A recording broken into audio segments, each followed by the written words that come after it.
começar. Uhum. Pronto, estão vendo, né? As figuras a seguir representam esses testes.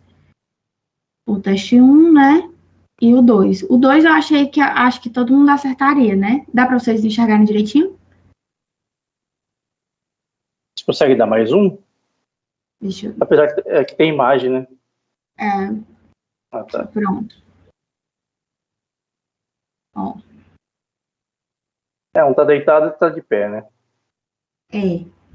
Mas é diferente o tamanho do CP, do corpo de prova. Os dois não é 15x30?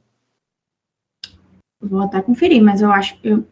esse aqui é 15x30. Esse aqui eu não tenho certeza. Os dois são 15x30,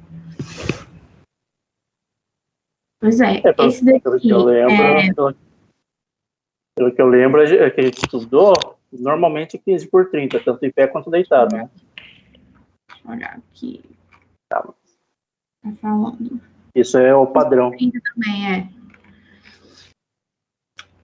Pronto. Aí aqui é o de compressão, né, que era o mais fácil de lembrar.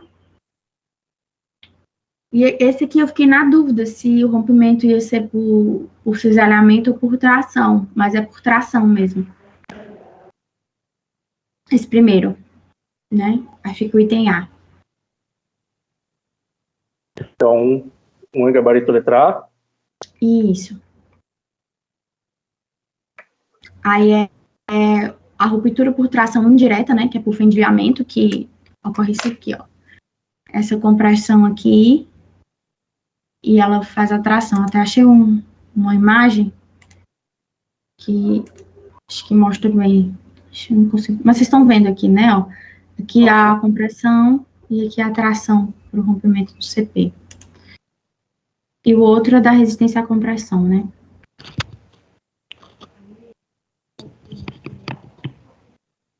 Aqui são outros testes, resistência à flexão, tudo. Ok. Então, o de pé é a compressão, né? Esse aqui. A figura 2, compressão. Aí isso eu acertei. Pronto, agora eu fiquei na dúvida, daí eu fui na C. Pois é, eu fiquei na dúvida também se seria cisalhamento. Mas aqui ele até fala do ensaio de cisalhamento. Não existe nenhum ensaio de cisalhamento. Eu vou só fechar a janela aqui, porque minha casa é barulhenta.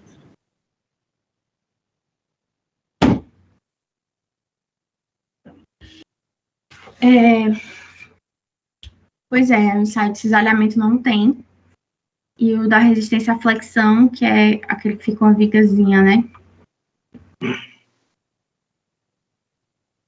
Certo. O ensaio também é conhecido como carregamento de texto, pelo fato das sessões serem carregadas, controlando o texto do vão. Esse aqui eu nunca vi pessoalmente, mas eu já tinha ouvido falar do ensaio de resistência à flexão, que é com viga, porque a viga que vai resistir mesmo.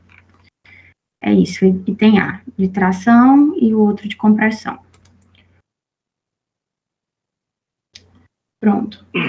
Sobre a anotação de responsabilidade técnica, assinale as afirmativas a seguir. A ART relativa à execução da obra ou prestação de serviço privado deve ser registrada antes do início da respectiva atividade técnica.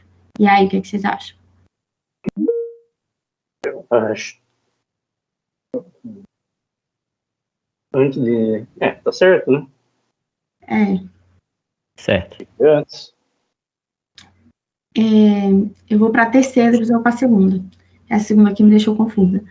A coautoria ou a corresponsabilidade por atividade técnica, bem como o trabalho em equipe para execução da obra ou prestação de serviço, obriga o registro de nova ART desvinculado da ART primeiramente registrada. Eu marquei como falsa. Então, eu também fui falsa.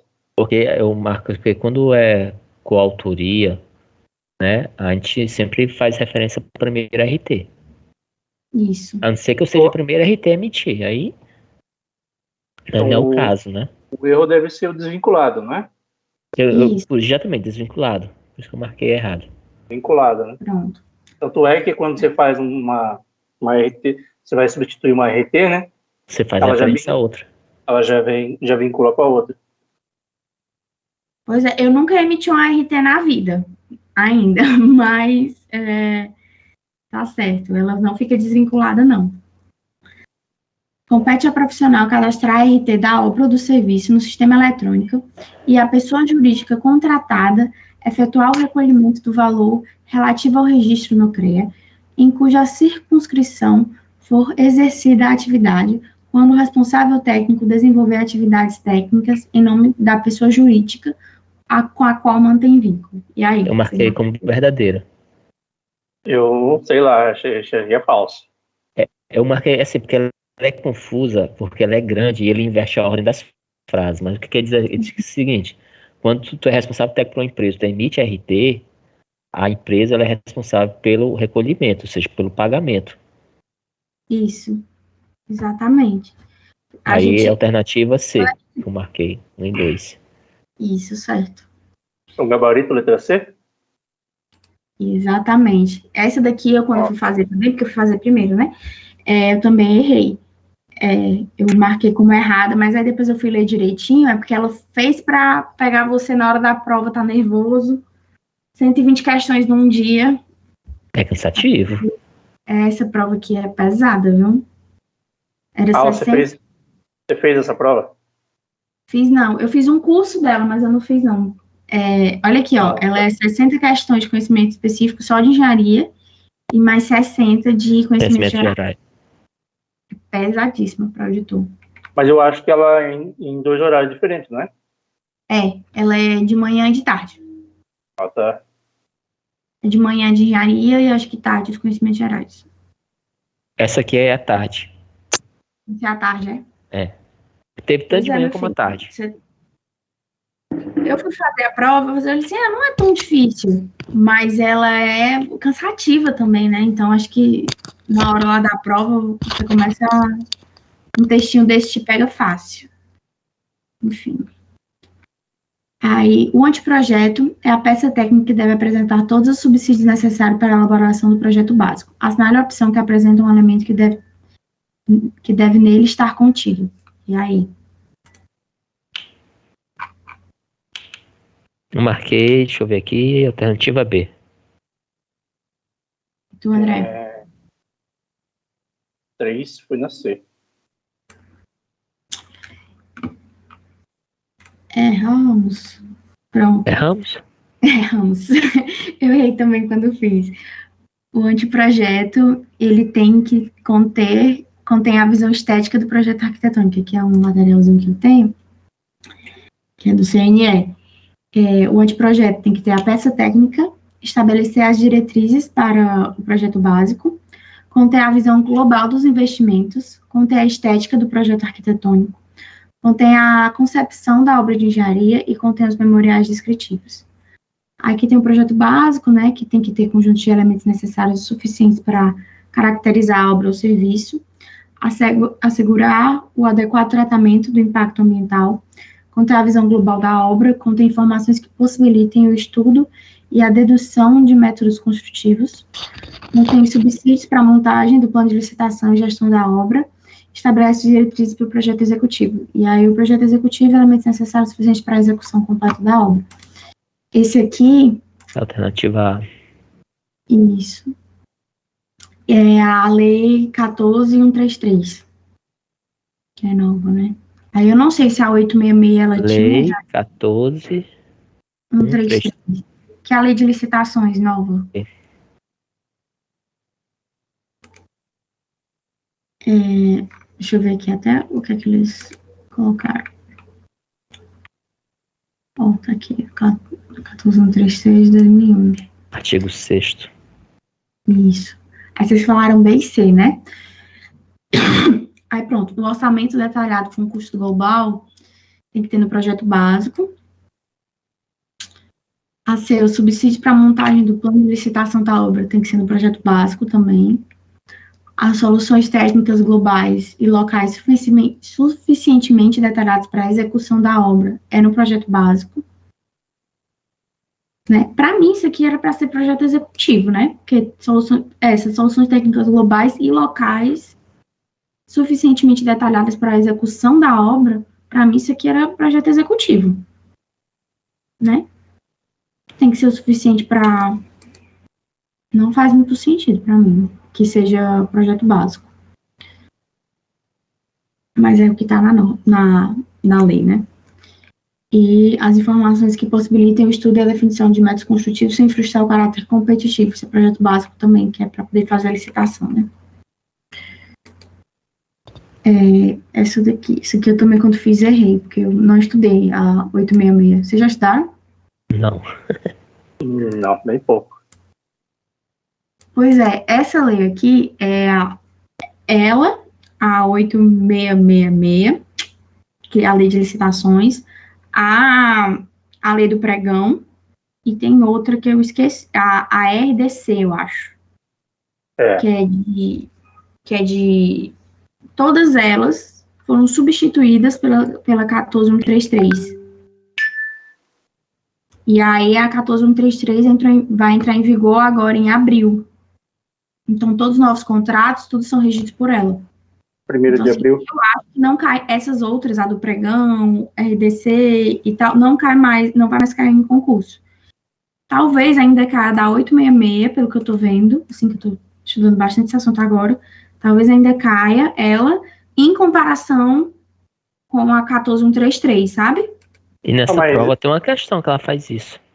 Ela usa as duas, né? Exatamente. E essa prova caiu muita questão da 866, eu pensei que não ia cair mais, porque perde a validade agora em abril, né? O pessoal já, quando foi entrar, já não tá valendo mais, né? Eu acho que depois de abril nem deveriam mais cobrar 8666, né?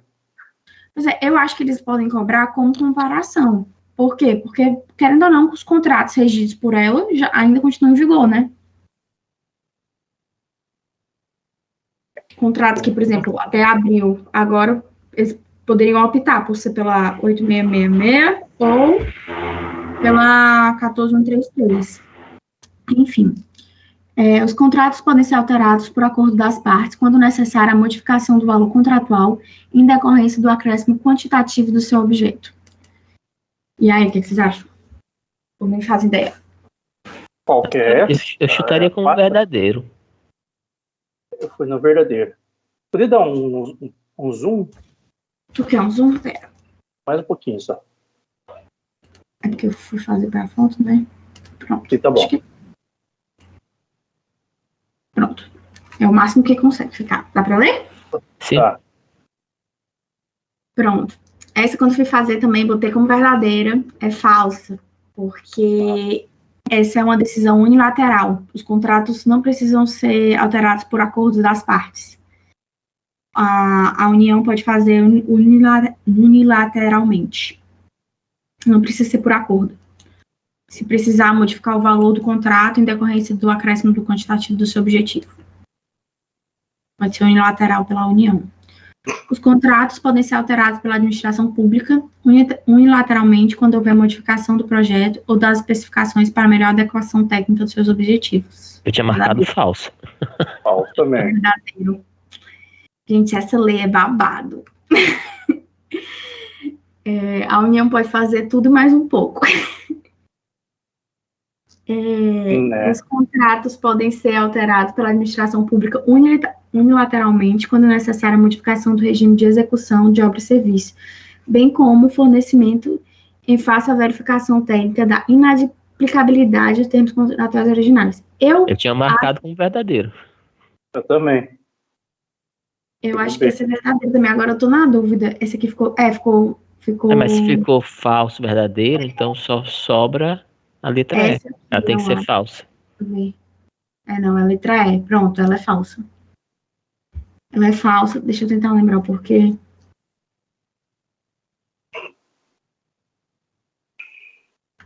Essa é a resposta, né?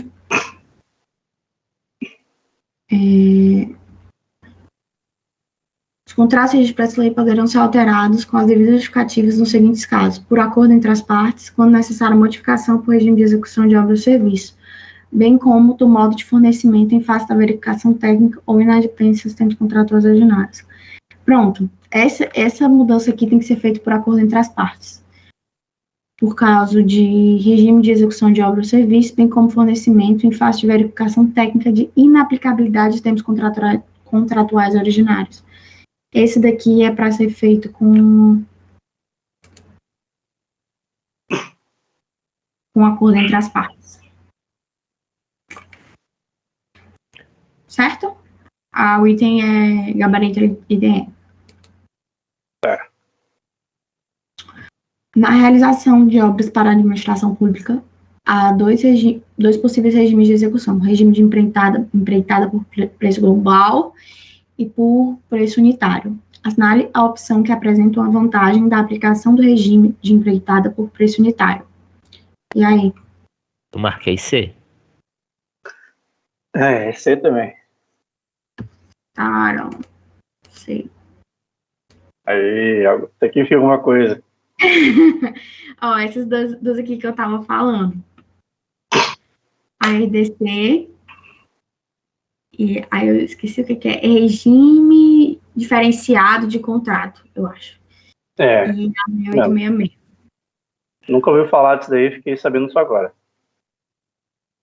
Para cargo de auditor que eu acho que cai mais, né? Mas acho que essa prova aí é quase toda ela de orçamento e fiscalização, né? Não, só a primeira parte, André. Da questão 30 para frente tem conta que não acaba mais. Eu não fiz isso daí ainda. Esse aqui, o salário, eu acho que é 24, 25. Um pouquinho. 20 pau. Um pouquinho. Enfim. A 866. O critério, menor preço, sim. Esse aqui é regime diferenciado de contratos. Eu vou só responder, tá, pessoal? Porque eu acho que eu não sei, não. Essa aí eu não fiz.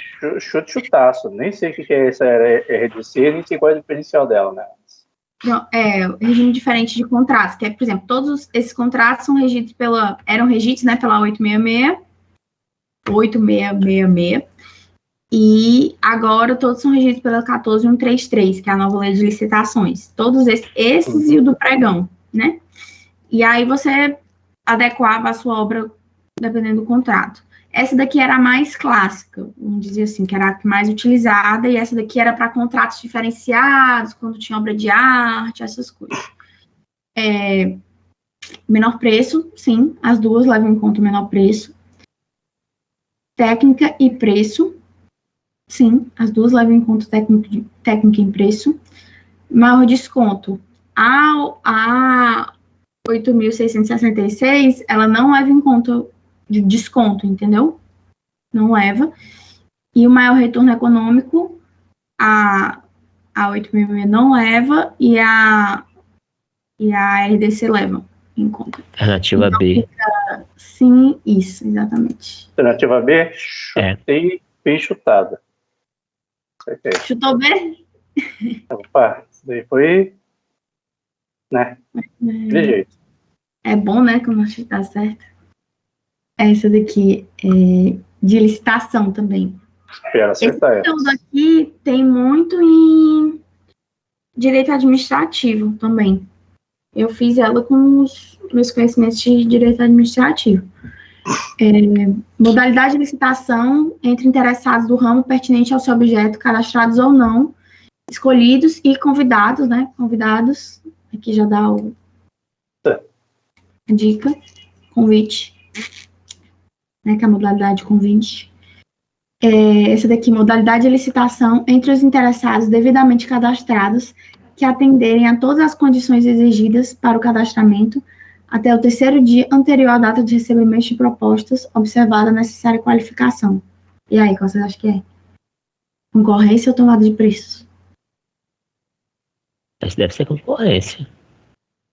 Concorrência? Não, eu fui tomada de preço. Pra mim, a última também tem mais cara de concorrência.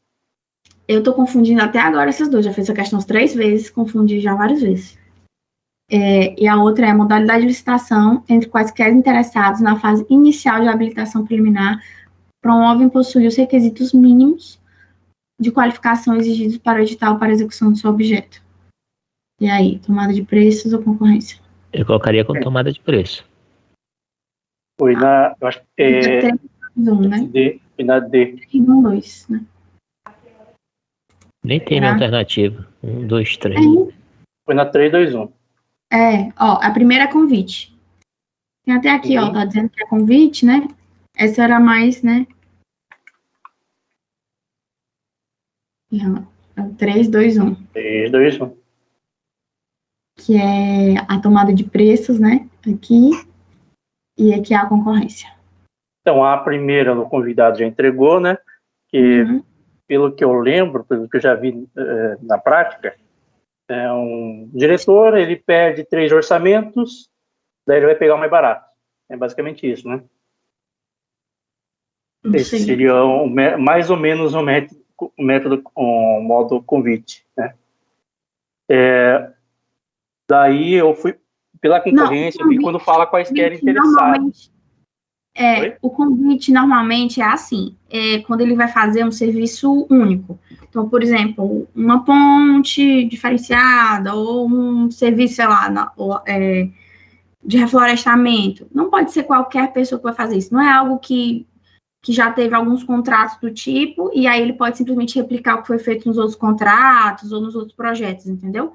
Ele pega empresas que poderiam ter essa qualificação para isso, e aí essas empresas, para elas, são enviadas no convite. Por isso que ele fala aqui, que cadastradas ou não. Tem um limite, né, de valor para convite. 330 mil? Não sei te dizer, eu acho que não é assim, não. Viu? Não? Assim, o convite, ele tem que mandar para ele pode mandar para várias pessoas que são do ramo, entendeu? E aí lá ele faz a cópia do instrumento convocatório, o convocatório, fala com o pessoal e tudo, e aí nisso vai analisar qual é a melhor proposta. Então vai trabalhar com todos para chegar no que é melhor, porque a modalidade do convite ela é mais para quando você não tem certeza ainda de como é que vai ser. Você precisa de orientação técnica também, no caso, entendeu? Eu pensava que fosse alguma coisa assim mais rápida, que não pode esperar. Não. O convite é, assim, né? Pelo que eu estudei, é dessa área. Deixa eu olhar até aqui, eu acho que ele escreve aqui direitinho o convite. Pronto. Pela modalidade de convite, além dos convidados, podem participar da licitação os cadastrados na correspondente especialidade, desde que eles manifestem seu interesse com antecedência de até 24 horas na apresentação das propostas. Convite é a modalidade de licitação entre os interessados do ramo pertinente ao seu objeto, cadastrados ou não, né, com no mínimo 3 por unidade administrativa, a qual fixará em local apropriado, cópia do instrumento convocatório, estenderá os demais cadastrados na correspondente especialidade que manifestem seu interesse com antecedência. Aí aqui na 14133, né? Como é que tá agora? Porque esse aqui é da 866. Aí na 14133 não existe mais essa modalidade de convite. E agora tem o diálogo competitivo, que é a modalidade de licitação para contratação de obras, serviços e compras para a administração pública, realiza diálogos com licitantes previamente selecionados mediante a critérios objetivos, com o intuito de desenvolver uma ou mais alternativas capazes de atender às suas necessidades. Olha isso que eu estava te falando. Devendo os licitantes apresentar a proposta final após o encerramento dos diálogos. Não sei se essa modalidade de convite tinha também essa parte, né? Os licitantes, enfim. Aí aqui a modalidade, a tomada de preços, né? Que ela também foi extinta. Essa aqui é da 866, né? Ela foi extinta. E agora tem a modalidade de diálogo competitivo, né? Que é a outra. E a modalidade de concorrência, eu acho que ela continua existindo. Pronto, ó.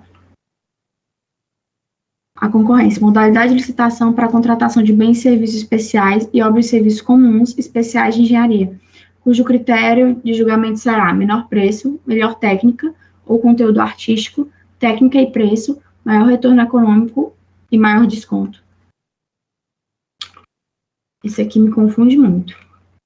Então, pelo que eu posso dividir, diferenciar, eu acho que começa com a concorrência, qualquer pessoa qualquer interessado pode, né, desde que comprove os requisitos mínimos de qualificação. Daí eles devem se cadastrar, aí eles podem ir para a tomada de preço, deve ser isso, né? Os cadastrados vão para a tomada de preço.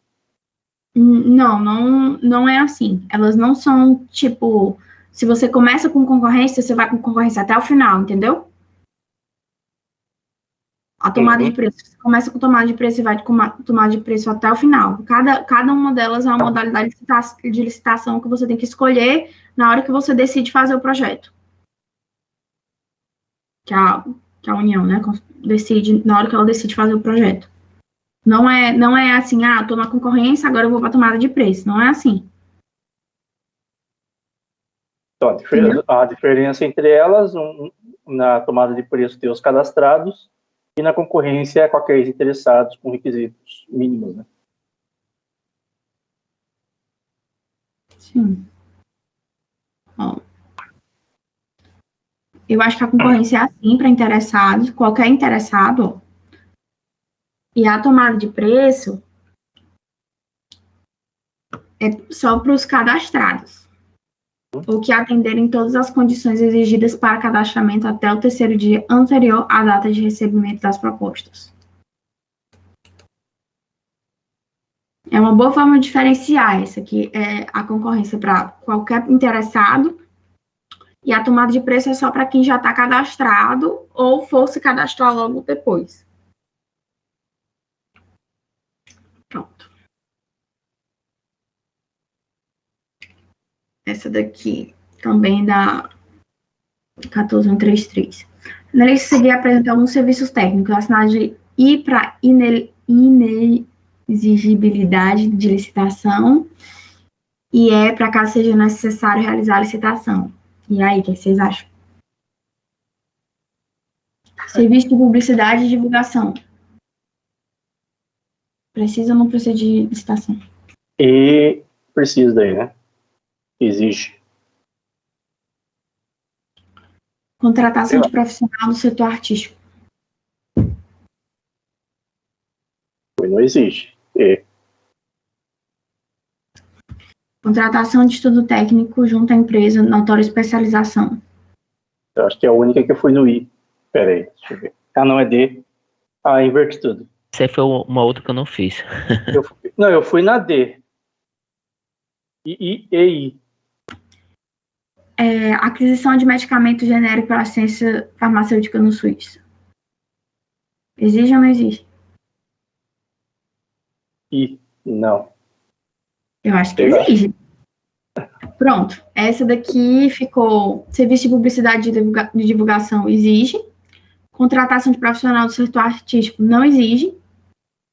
Pensa assim, tipo, vão fazer uma licitação para contratar, sei lá, um show do Milton Nascimento para o ano novo, né, na cidade. Você vai contratar o Milton Nascimento, entendeu? Não tem que fazer uma licitação para contratar ele. É ele que vai ser contratado, você vai fazer um contrato com ele, mas não uma licitação, entendeu? Não precisa ter uma concorrência para isso. Você vai escolher o cantor, você não vai colocar quem vai cantar. Você não vai fazer tipo, Milton Nascimento, Margareth Menezes ou Ivete Sangalo, entendeu? Não, você vai escolher ele e aí com ele você vai trabalhar, entendeu? Então, não precisa de licitação. E essa contratação de estudo técnico junto à empresa com notória especialização também não é necessário. Porque você vai contratar um estudo técnico de uma coisa específica, que essa empresa já tem uma especialização e tudo, então não é necessário. Aí fica e aqui a aquisição de medicamento genérico pela assistência farmacêutica no SUS. Então, você pensa assim, um remédio genérico, qualquer farmacêutica já, né, pode produzir ele, não precisa ser a melhor farmacêutica, uma empresa com notória especialização para produzir esse remédio, entendeu? É algo mais, como é que eu posso dizer, mais comum, assim, então dá para fazer aquelas modalidades de tomada de preço, e aí eu já posso me preocupar mais com questões financeiras e de distribuição, assim, não de daquilo ser algo único, sabe? Aí fica E.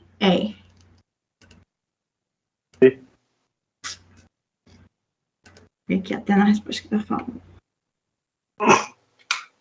É inexigível, né, no setor artístico, e é inexigível no setor artístico e exigível na publicidade, né, porque é um serviço de publicidade, então tem vários agentes de publicidade, você pode pedir qualquer uma, né. E aqui, é inexigível a licitação quando é inviável a competição, em especial nos casos de... Porque não dá para uma obra específica, né? Sei lá, vou construir uma barragem. Não é uma competição, né? Tipo, 15 mil empresas que conseguem construir uma barragem em tal lugar que tem método, equipamento, pessoal, né? Não é assim. Então, não precisa fazer uma licitação, né? E aqui na aquisição do medicamento, é obrigatória. Aí aqui, é dispensável somente para medicamentos exclusivamente de tratamento de doenças raras, né? Então, tipo assim, é um medicamento diferencial. Então, pode ser que não seja exigido. Aí aqui é RDC, regime diferenciado de contratações públicas. O RDC pode ser aplicado a licitações e contratos necessários na realização de obras e de serviços de engenharia para a construção de unidade de atendimento socioeducativo. Sim ou não? Nem sabem, né? Foi sim. Um dos objetivos da RDC é incentivar a inovação tecnológica. Olha o nome. Com certeza. Falou coisa bonita, é isso daí.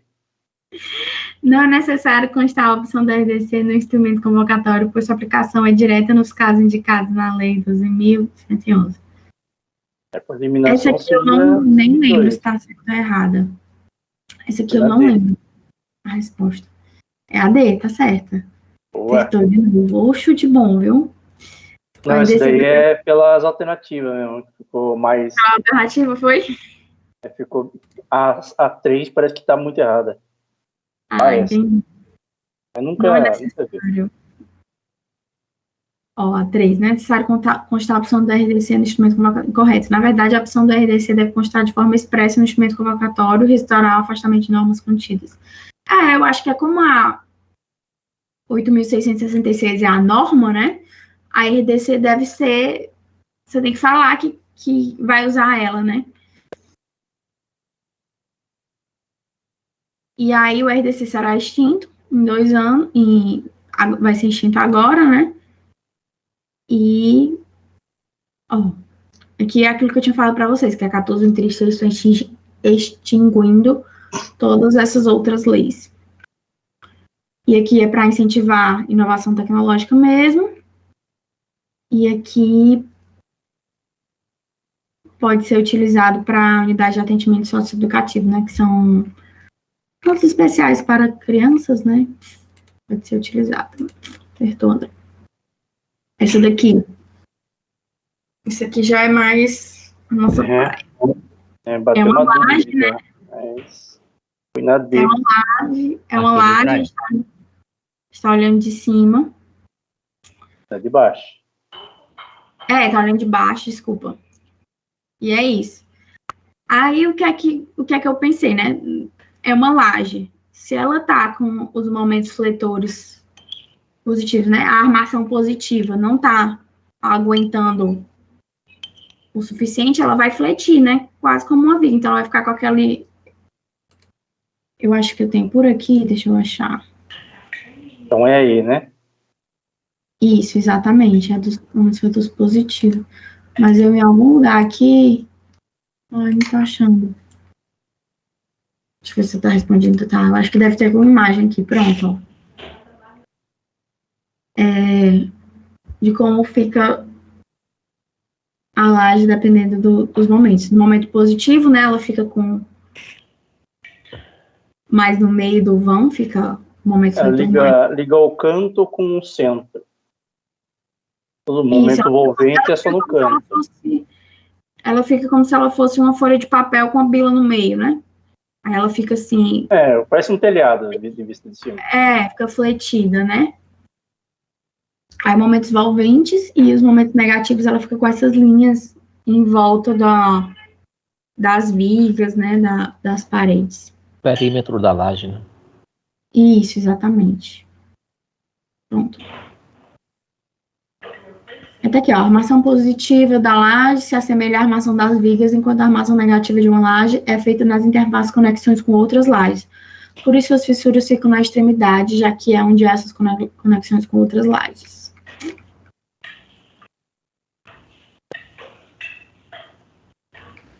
Ó, por insuficiência de espessura no meio do vão seria assim, né?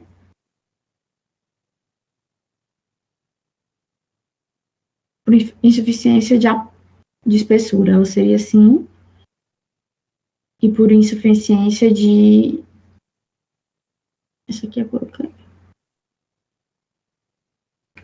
Insuficiência de apoio, né? Então, essa 1.30 é esmagamento, eu já decorei, lembra? Isso. Que fica aqui no meio, né? A 28 também é esmagamento, só que depende da vista, né? Só que essa aqui é reduzir a espessura da laje, reduzir a espessura da laje. Essa daqui, na face inferior... As duas... essa aqui é momento negativo, né? E aqui, por isso que é nas pontas, né? Momento negativo. E essa aqui, que é mais no meio, é de momento positivo. Falta de armação para resistir os momentos envolventes, que é aqui na ponta. Ou aqui, né? As pontinhas. Eu reparei que uma laje, por exemplo, vista de cima, quase sempre vai ser esmagamento. Vista de cima. Aí, vista de baixo, se for no meio, é flexão. Se juntar o meio com o canto, como foi a questão de hoje, aí é momento positivo, né? Falta de armadura. Positivo. E se for só nos cantos, é momento volvente. Isso.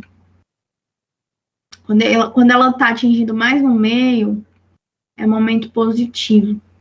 Ó, aqui. E aqui também tem um momento. Aqui, ó, momento quando é por tamanho, por espessura, né? Da laje, é um momento positivo. Essa aqui é pela armação, né? Essa daqui e essa daqui é pela armação. Essas daqui é pela espessura da laje. Ficam bem semelhantes, né? A espessura da laje. Enfim. Item E. Próxima. Com relação aos procedimentos de medição e recebimento de uma obra de engenharia, analise as afirmativas a seguir e assinale V para a afirmativa verdadeira e F para a falsa. As medições devem contemplar tanto os materiais efetivamente empregados, como os estocados para utilização futura. Falso. Os custos aferentes aos ensaios para verificação e atendimento das especificações devem ser arcados à parte pela empresa contratante. Marquei como falso.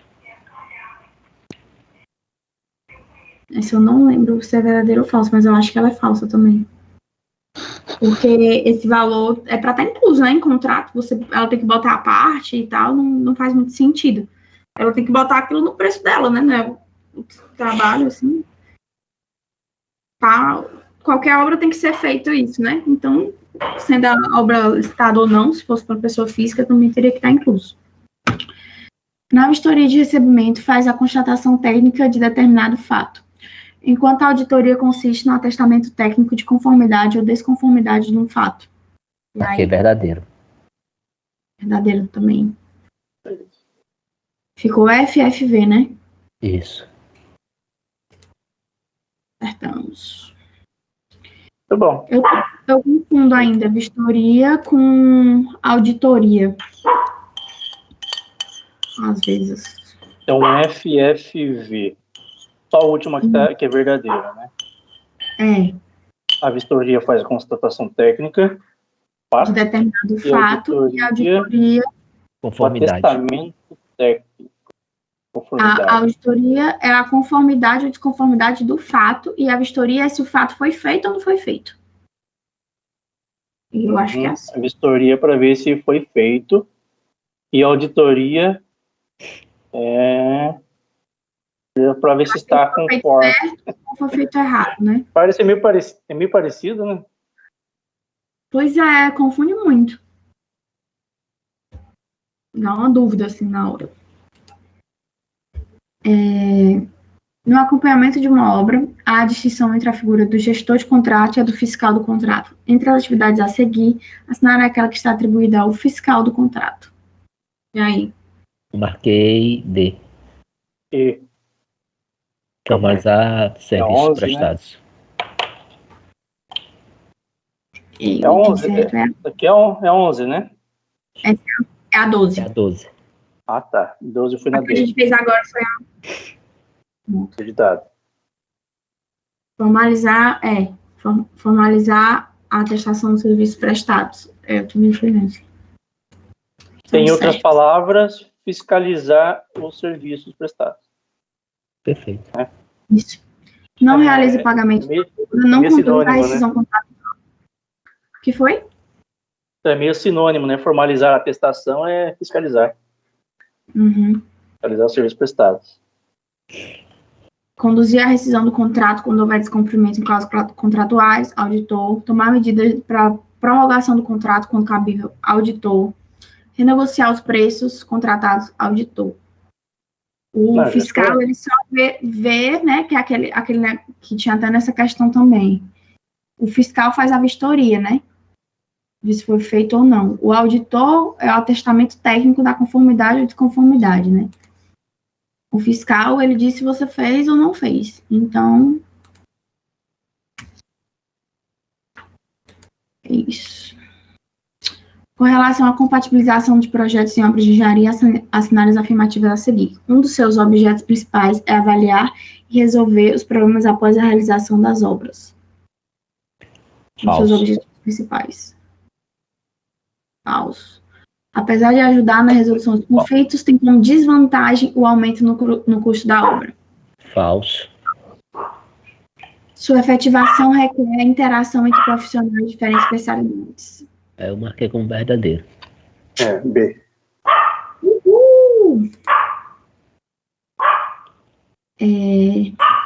Assinale a opção que indica um aspecto que deve ser eliminado quando ocorrer durante a realização do planejamento do sequenciamento de atividades de uma obra.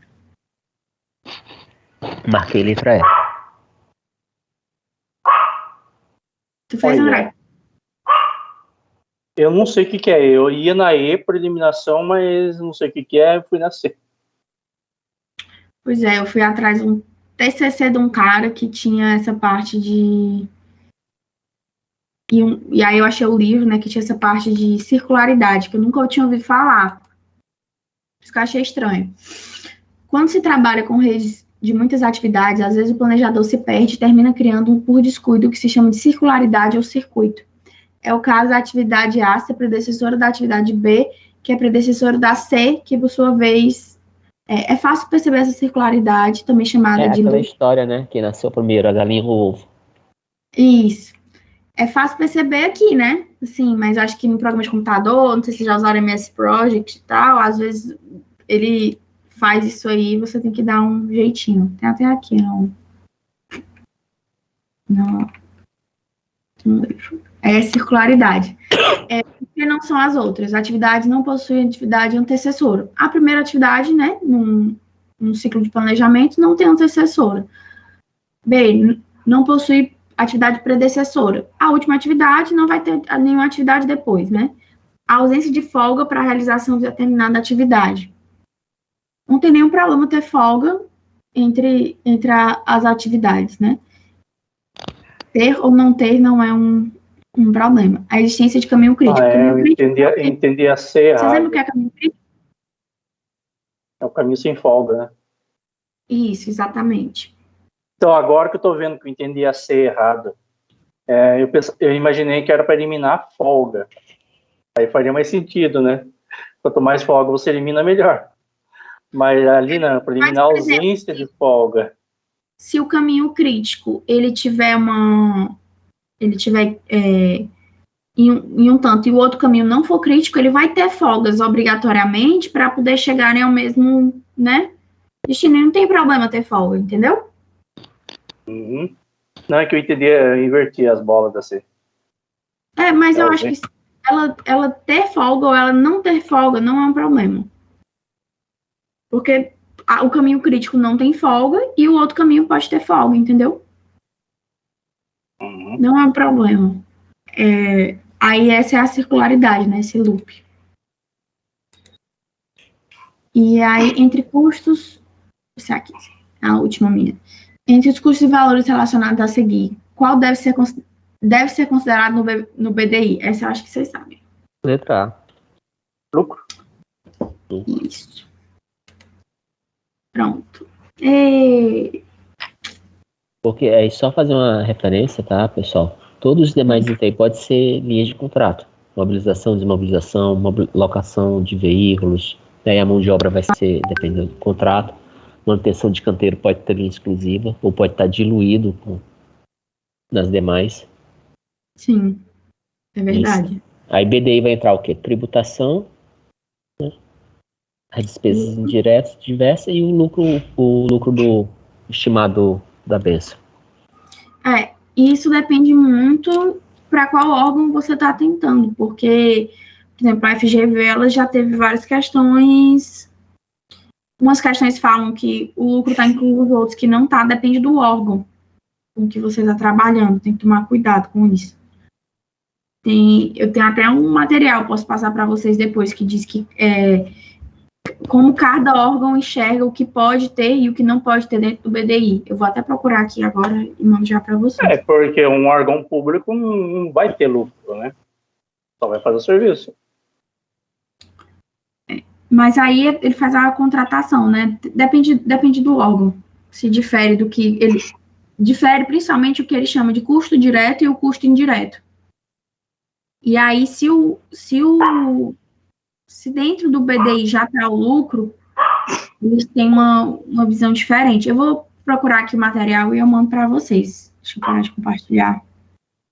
Então, se quiser continuar compartilhando, já que tem no TEC, né? O que eu achei aqui no Gran Curso, mas no Gran Curso não tem comentário, não tem nada. Bem. Então, pronto. Para 16. Então, acho que tem uns 3 minutos até fechar. Acho que dá para pegar uma questão pelo menos. Essa daí foi para judiar, né? Essa é uma aquele. Não é porque ela é difícil, quer dizer, eu me enrolei um pouco, mas cheguei na resposta. O problema é que ela é um pouquinho demorada, né, para fazer. Ela é grande, né? Qual que vocês chegaram a fazer? Ela não tem a resolução aqui, ninguém fez ainda. Letra E. Essa eu não fiz, não. Por que eu fiz letra E? Vou até explicar por quê, ó. Que ele quer saber o custo desse serviço aqui, né? Ele falou que são 2 pedreiros trabalhando no mínimo 8 horas por dia, 22 dias, né? E a R$12. Aí vai dar 4 mil e pouco. Aí a betoneira são 30 dias vezes... Dá 2 mil. Pedreiro. Vai, continua. Então, pedreiro é 2 vezes 22, vezes 4, vezes 12. Eu errei a conta. São 2 pedreiros, trabalhando 22 dias, aí multiplica, vezes 22, vezes 4, porque são 4 horas, né, das 8 às 12, e vezes 12, que é o quanto de custo, né, R$12 a hora. Daí vai dar 2.112. Tá certo, então eu errei, foi aqui mesmo. Então, eu coloquei como 8 horas de diária. Então, pedreiro, 2.112, só pedreiro. Agora, a betoneira. A betoneira é 30 vezes 18, né? 30 dias, 18 horas, R$18 por dia, dá 540. Agora vem o BO. São 2 toneladas de argamassa de cimento e areia, traço 1 para 4, 1 de cimento para 4 de areia, e fator de água cimento de 1 para 3. 1 de água, 3 cimento, né? Uhum.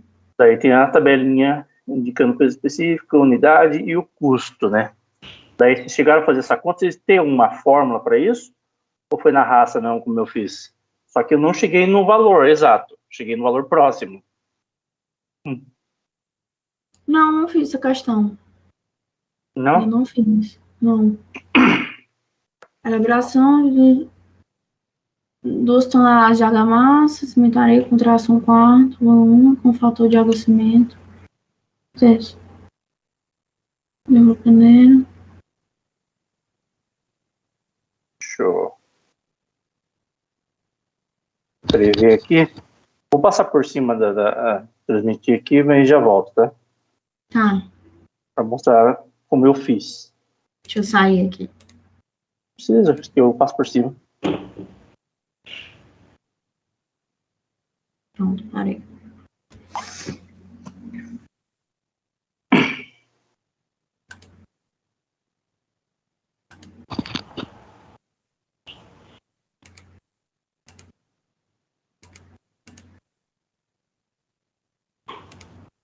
Então, de cimento e areia 1:4. E de água, ele fala a relação água-cimento, água por cimento, né? Que é 1:3. Eu coloquei assim. Né? Para deixar inteiro, eu tento achar um coeficiente para poder multiplicar lá pelas unidades, né? Daí eu deixar inteiro aqui, eu multipliquei por 3. Dá 1 vezes 3, tudo por 3. Que é vezes 3 por 3. 4 vezes 3 dá 12. E 3 vezes por 3 vai dar 1. Se somar aqui, vai dar 12, 15, 16. Tá. Daí, como ele quer 2 toneladas, eu dividi por 16. Daí vai achar um que eu chamo de coeficiente. Com esse coeficiente eu vou usar com aquela tabela, né? Aqui, aparentemente, deu certo. Não cheguei no valor exato, mas próximo. Daí, fazendo a conta aqui, vai dar 0,125. Esse é meu coeficiente. Tá? Daí, agora, aquela tabela, tem a tabela, 3... Deixa eu ver.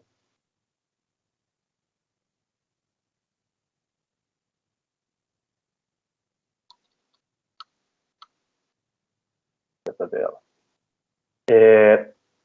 Peso específico, né, do cimento é 3. Eu multiplico 0,125 por 3. Dá esse número, 375,0375. Na verdade é tonelada, né? Tonelada de cimento. E 0,125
Olá.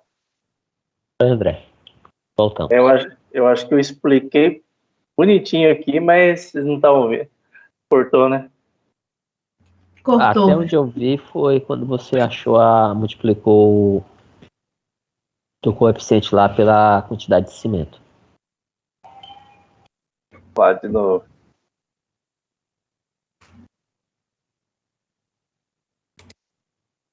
Então, o coeficiente aqui, eu multipliquei por 3, esse 3 aqui de cimento, dá 375 quilos de cimento, ou 0,375 toneladas de cimento. Tá. De areia, é 0,125 vezes 12 aqui, ó. Isso vai dar 1,5 toneladas de areia, ou 1.500 quilos de areia. E, por fim, a água, que está multiplicado por 1, vai dar ele mesmo, né? Então, 0,125 ou 125 quilos de água. Daí, se somar tudo, o cimento com a areia e com a água, dá 2 toneladas. Então, eu vi que estava no caminho certo, né? Então, daí continuei por aí. O problema é a areia. E a areia, ela tem a tabela mostrando 2 kg por decímetro cúbico, mas a unidade está em metro cúbico. Daí teria que transformar o peso específico para metro cúbico. Daí seria proporcional. 2 kg por decímetro cúbico é a mesma coisa que 2.000 quilos por metro cúbico, né? E como são 1.500 quilos de também, areia... Né? Oi? Podia transformar só o valor da areia, né? Porque o peso específico para metro cúbico, podia transformar só o metro cúbico mesmo em decímetro cúbico. Aí acho que ficava mais fácil, né? É que eu tentei jogar tudo em metro cúbico, né, para jogar na tabela lá. Daí, olhando assim, fazendo a comparação, 1.500 é 75% de 2.000, então 0,75 metro cúbico de areia. Aí, só jogar junto com a tabela, fazer as contas, somar todos os valores, aí cheguei no valor de 3.040 mais ou menos. Não cheguei na alternativa A, né, que é o gabarito. Que o gabarito é 3.085,83. Cheguei no 3.040. Agora, por que não cheguei no certo? Aí eu não sei. Se ele quiser transmitir a tela. Não sei se deu para entender o jeito que eu fiz aqui, a não ser que tenha uma fórmula. Deu sim, deu para entender. Específica, né? Mas eu estou treinando, estou adaptando esse jeito de achar esse coeficiente para jogar no traço. Ou jogar no peso relativo, alguma coisa assim. Sim. Mas, eu vou ver se eu faço essa questão amanhã. Aí eu vou ver se eu chego no mesmo valor que tu ou alguma coisa diferente. Ou se achar uma fórmula aí, né? Eu tentei responder rapidamente ela, né? Aí eu errei porque, de vez de considerar só 4 horas de jornada, eu considerei 8 horas de jornada. Aí, como o resultado mais próximo era a letra E, marquei logo a letra E. Aí foi vacilo. E também que eu fui às pressas. Então seria 8 se fosse um pedreiro, daí daria certo. Se vocês quiserem transmitir a sua tela... Vou transmitir, tá?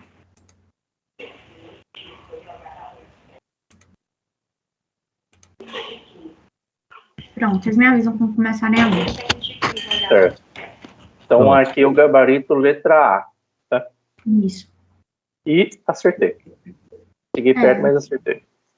Aqui no TEC não tem a resposta, não tem a resolução. Não tem a resolução.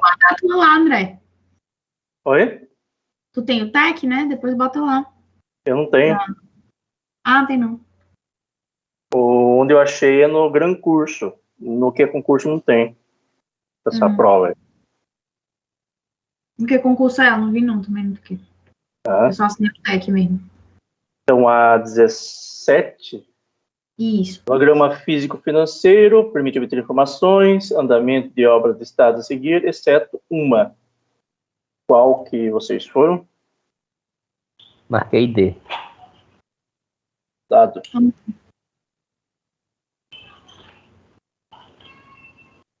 E na E.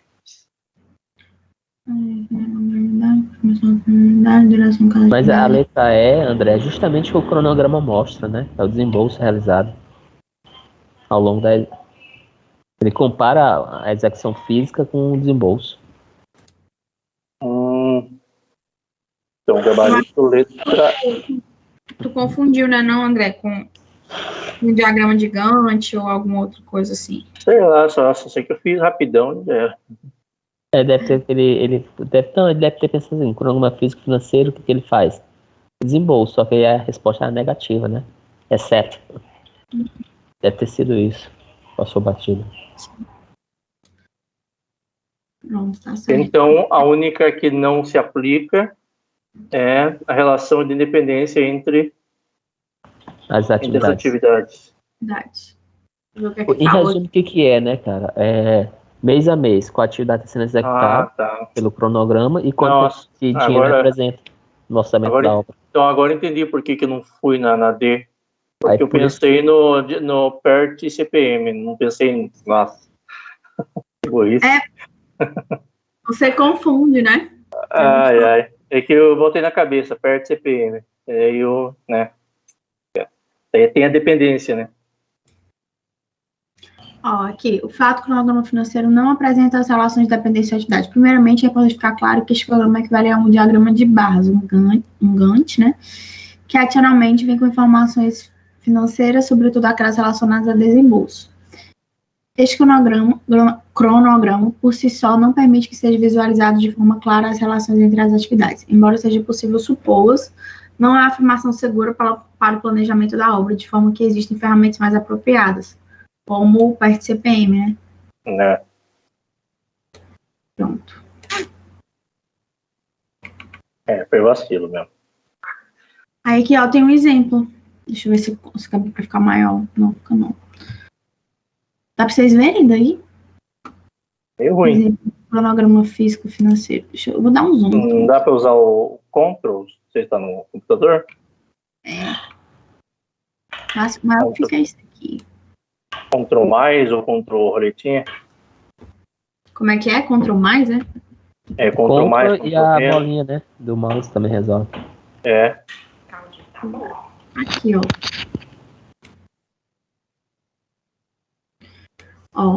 aí aqui tem um mês, né? Aí diz serviço inicial, despesas administrativas e tudo, mas ele não te diz qual atividade é dependente da outra, né? Qual precisa ser iniciada para a outra começar. Ele é mais focado nessa parte de tempo e custos, e não de link entre atividades, né? É o Gantt, né? O diagrama de Gantt que... esse aqui é o Gantt. O PERT-CPM... tá. O PERT-CPM é o que tem a dependência. Que você pode... Né? Tem até o caminho crítico, né? Né? Termina uma para começar a outra, né? Isso. Aqui não tem isso. Tanto que eu já vi cronograma com, assim, não é o certo, né? Mas, assim, tá aqui, vamos dizer que foi 6 meses de obra, né? Aí chega aqui no final, aí tem mês 6, serviço inicial, né? Bota aqui, o serviço inicial. Não é o ideal, né? Mas é um serviço que eles chamam de serviço inicial, foi fazer lá pro fim do mês, porque ele não era linkado com nenhum outro, né? Pronto. Aí aqui, outro exemplo. Afinal de contas, previsto, realizado, né? Essa é uma parte boa de ressaltar, que tem essa porcentagem aqui, e em cima é o que é previsto. Você pode colocar, né? Previsto aqui, e o realizado, né? Então, por exemplo, você pode ter uma noção de se a obra está atrasada ou não, né? Ah, isso aqui foi realizado, isso aqui não foi, né? Quantos por cento foi realizado daquele serviço, né?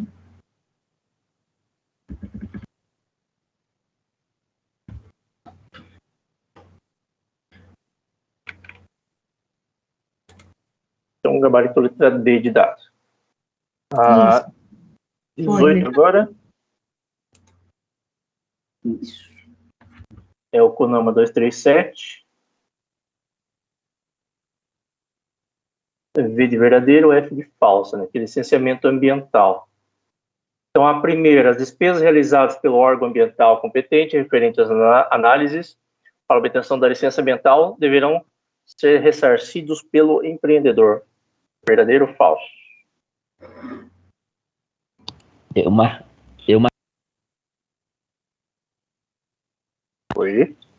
marquei como falso. Eu acho que é verdadeiro. Eu também não fiz essa. Eu fiquei na dúvida, mas por eliminação eu fui no verdadeiro. A próxima. As licenças ambientais deverão ser expedidas para um empreendimento na seguinte ordem: instalação, licença prévia ou licença de operação? Eu marquei como verdadeiro, mas eu acho que é o contrário, prévia, instalação e operação.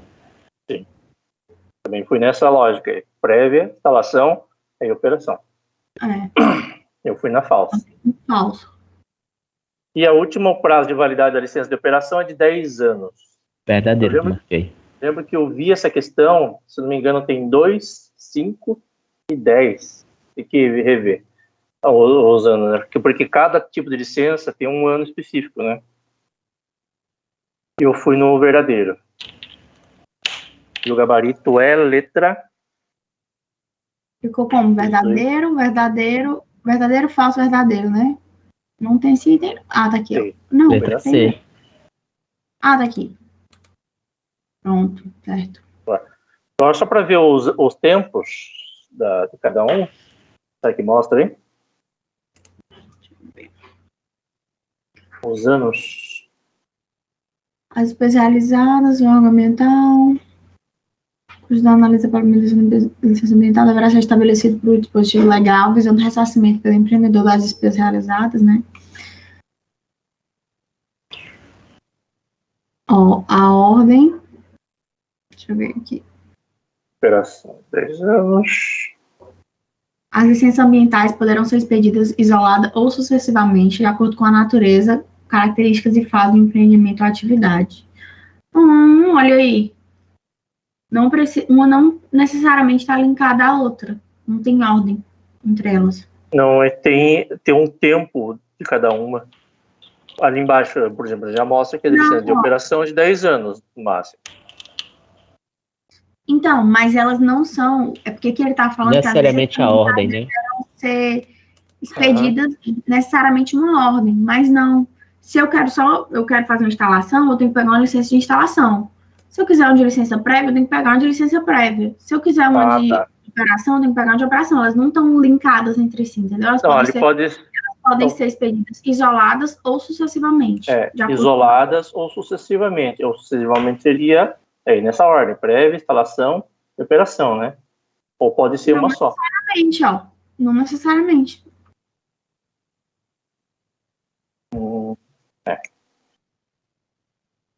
Vai para baixo, tem mais alguma coisa sobre os anos? Ali, ó. Licença prévia, no mínimo. Não podendo ser superior a 5 anos. Então, isso aqui vale a pena anotar. Licença prévia até 5 anos, né? De instalação 6, de operação 10. E mínimo de 4. Instalação. No mínimo, não superior a 6, ou até 6. A de operação tem mínimo, né? As outras não tem. E a de operação de 4 a 10, é isso? Isso. 4, máximo 10, 4 a 10. Instalação 6 e de licença prévia 5. Então, até 5, até 6, de 4 a 10. Show. Isso.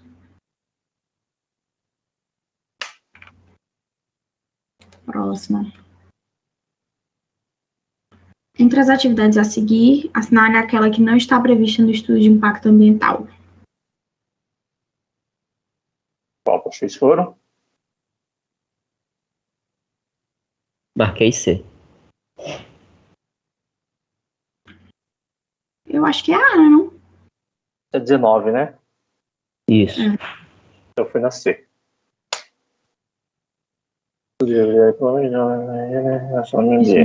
Cada um plano negativo, se Não tiver está previsto em relação ao meio ambiente. Eu acho que é a C também. Indicação dos impactos benéficos do projeto. E aí? Sei lá, foi na C. Eu não tenho gabarito. Muito bom. Aqui não tem um gabarito, né? Aqui, é a C mesmo. Ele identifica os impactos benéficos do projeto. Elaboração de programa de acompanhamento e monitoramento dos impactos, certo? Estudo de viabilidade econômica das obras requeridas em relação ao meio ambiente. Não tem viabilidade econômica. Análise do uso de ocupação do solo. Definição de medidas mitigadoras de impactos negativos.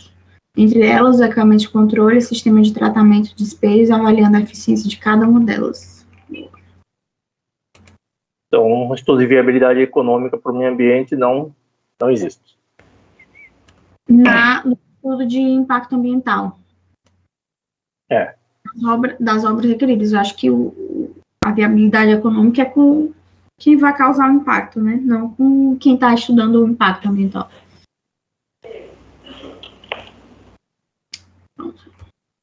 Essa lei nunca ouvi falar na minha vida.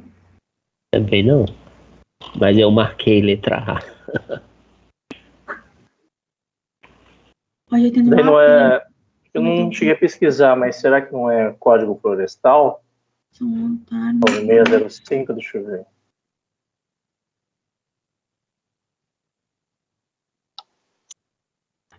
Não pode não.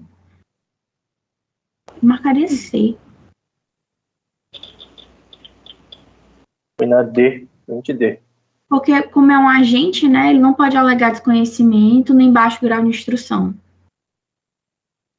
É um agente do Estado, né? Então, um agente ele não pode alegar desconhecimento ou baixo grau de instrução. Doação monetária, tanto faz. Não ter cometido previamente crimes ambientais da mesma natureza, não. Aí eu acho que a não prévia participação dos estudos de impacto. Eu acho que tem que ver também o que a lei considera como agente, né? Pois é. Eu não sei se o agente é um agente público ou um agente, uma pessoa que fez algo, né? Arrependimento do infrator. Motivado pela espontânea reparação do dano ou limitação. Aquele povo que bota fogo em floresta, né? Comunicação prévia pelo agente do perigo iminente de degradação ambiental, colaboração com os agentes encarregados da vida. Pronto, esse agente aí, para mim, é que fica. Eu não sei se é agente causador ou é... instrução, arrependimento do infrator. Agrava a pena quando se qualifica um crime. Reincidência. Ter cometido ação. Ser à noite, sem domingo de feriado. Isso aí agrava, né? É agravante. Aqui eu tô lendo agravantes, ó. Para obter vantagem pecuniária, coagindo outrem, afetando ou expondo o perigo de maneira grave à saúde pública. O que me pegou foi esse agente aí. Porque o agente... É aquele que comete o crime, né? Crime ambiental. Pois é, eu entendi como um agente público. Entendeu? Não, a gente no juridiquês é a pessoa que está cometendo o crime. A circunstância que pode atenuar a pena de um agente... aquilo que você falou, né? Da pessoa tacar fogo no mato, uma floresta, né? Se ela não souber, né? Não, se for assim, eu até entendo, mas eu entendi a gente como alguém do poder público, né? Então, por exemplo, sei lá, um fiscal florestal vai lá e taca fogo, ele não pode falar, eu tenho baixo grau de instrução. Não, ele é um Não, funcionário. ali teria que estar escrito agente público daí, aí é diferente. Entendi. Mas quando É fala só verdade. agente, é aquele que age, né, que comete o crime. É verdade, André. Tá certo. Vou ficar mais atenta. Aí aqui a figura a seguir apresenta uma laje de concreto armado com um rasgo. Foi só por proporção. Fui na 53. Isso aí eu não fiz, não.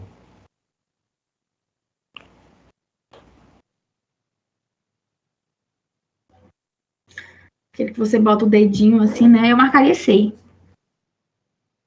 Foi pela proporção só. Agora, nunca vi isso daí. É porque, ó, aqui é 5, eu acho que é 10%, né? Ó, é 5 por 3, né?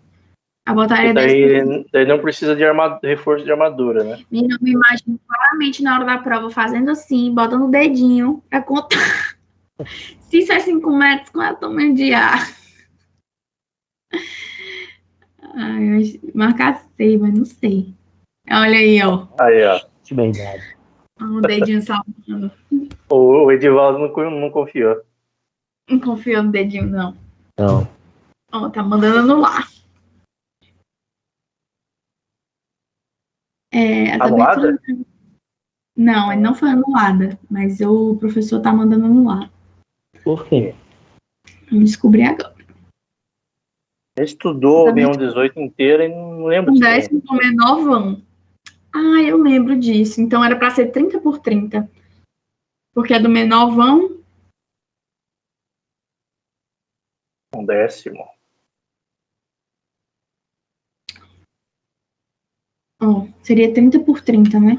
Porque tem que pegar do menorvão, não 10% de cada um. Eu acho que essa questão acabou anulada, viu? Ah, do menorvão. É.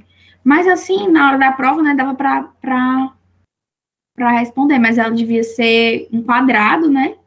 As dimensões dela máximas dela deveriam ser um quadrado. Do menorvão. Que é 3, né? Não, então, o menorvão é 3. Então deve ser Não. 30-30.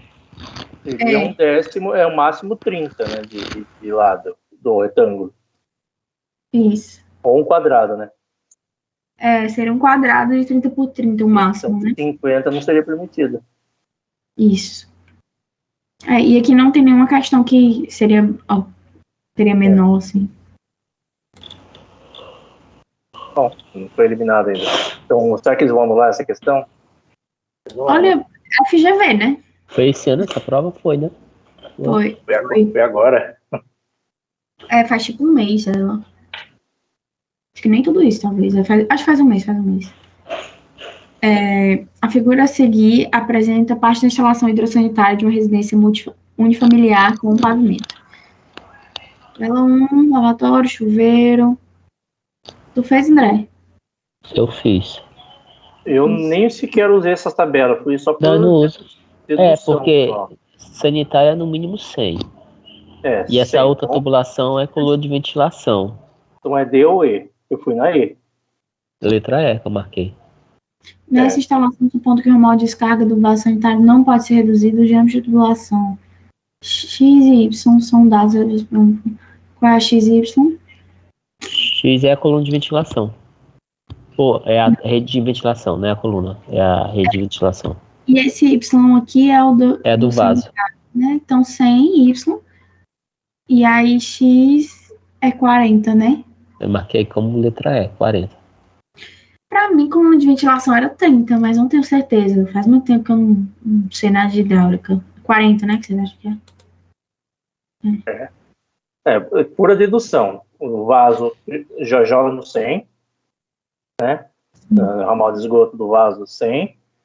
E nos outros, na dúvida, ele coloca assim, na dúvida vai no 40. Porque nas tabelas é o que mais tem, é o 40. E aqui também, ó, nessa tabela aqui, esse aqui tava...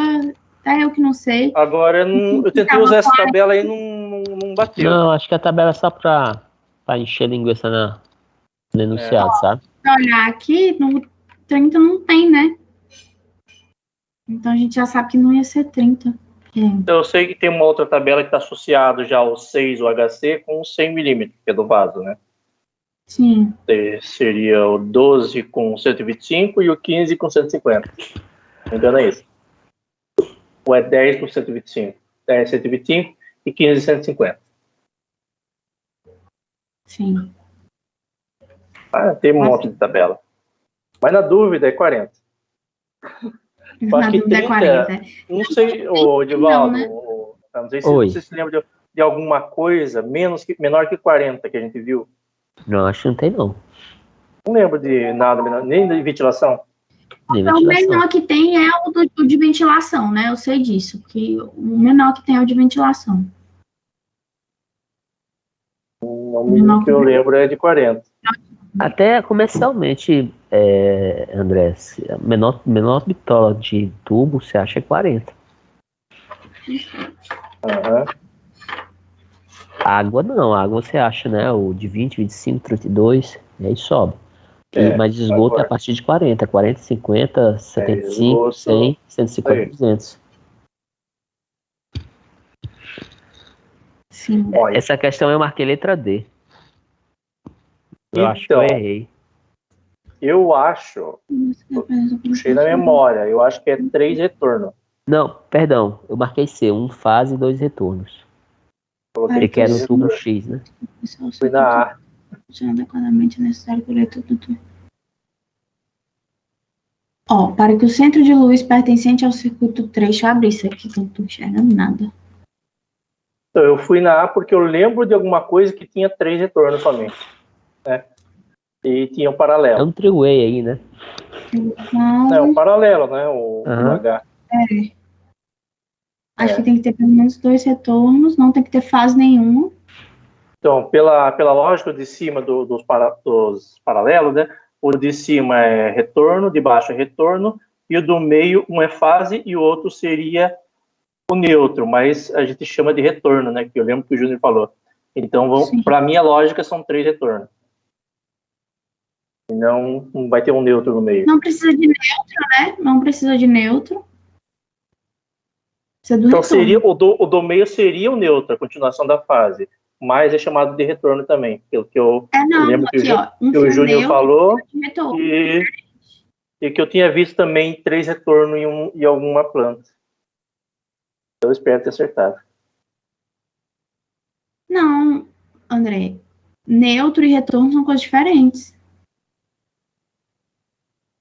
Só que aí não tem neutro, né, no paralelo. Quando você está indo para interruptor, se ele estiver indo para uma tomada, alguma coisa assim, precisa do neutro. Se ele não estiver indo, não precisa do neutro. Certo? Então, ele não precisa do neutro e ele precisa de pelo menos 2 retornos. No paralelo. Eu fiquei na dúvida entre A e C. O gabarito é? Tu botou o gabarito E? Eu fui no A.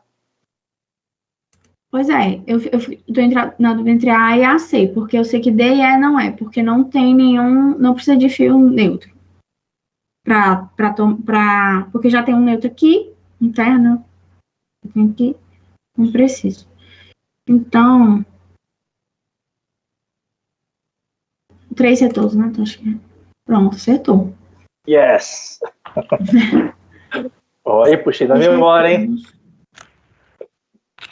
Puxou.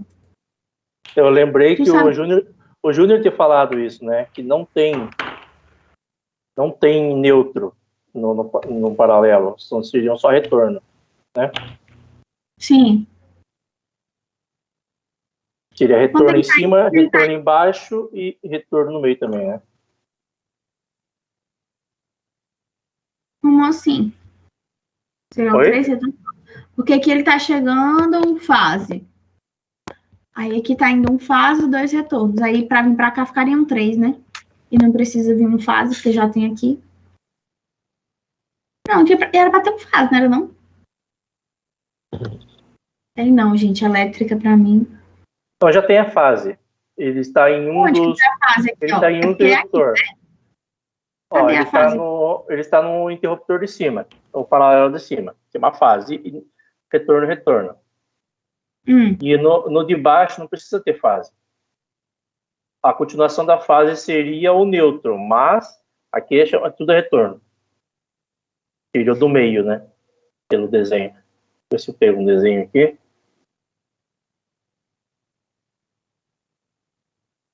Achei um desenho aqui. Tá, manda aí.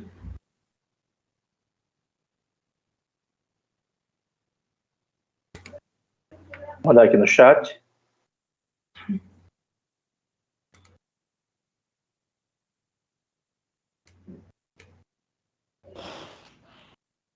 Ó, no chat tá melhor explicado, né?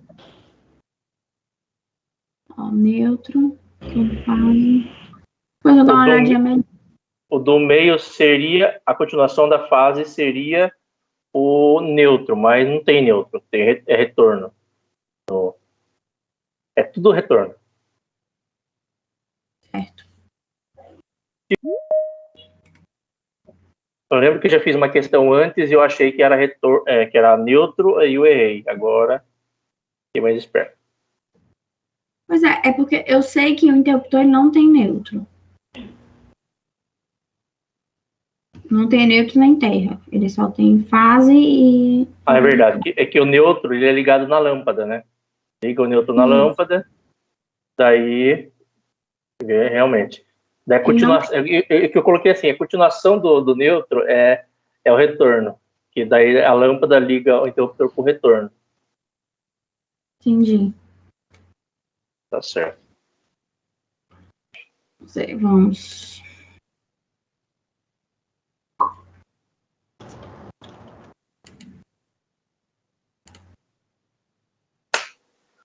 Essa daí... Uma viguinha bela, né? Olha, eu fiz uns cálculos aqui, cheguei no valor, mas... Qual vocês foram? Vocês chegaram a fazer? Sei não. Não, fiz não. Não, eu lembro de ter feito uma questão semelhante da Unesp. Você pega metade, pega a força e divide pela seção. Da força sobre a área, né?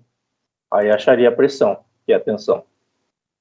Então, pelas minhas contas, deu 375 mil, algo assim. Então, seria C. Agora, não foi 3.750. Então, acho que está em balanço, deve ter alguma coisa diferente aí que eu não captei. Eu não fiz mesmo por preguiça. Porque assim, eu fiz as pressas, a prova, acabei não respondendo. Fiquei pulando algumas questões, né? Essa acabei não fazendo.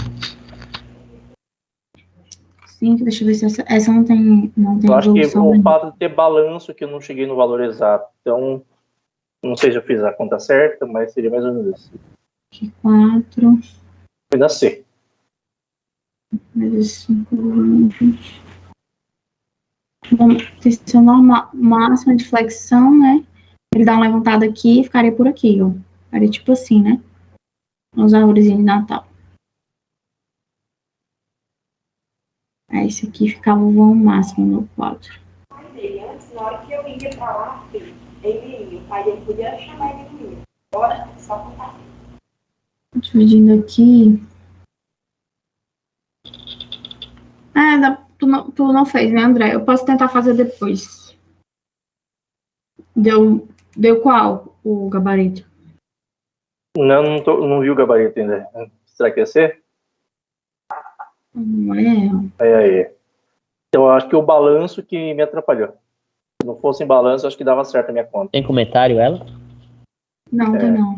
Resolução. Mas eu acho que você fazendo o momento aqui nesse meio, né? Fazendo nesse meio do vão, porque é o máximo. E aí, dividindo por... Tem que lembrar, tu dividiu, né, pela tensão, é uma vírgula quadrada, né?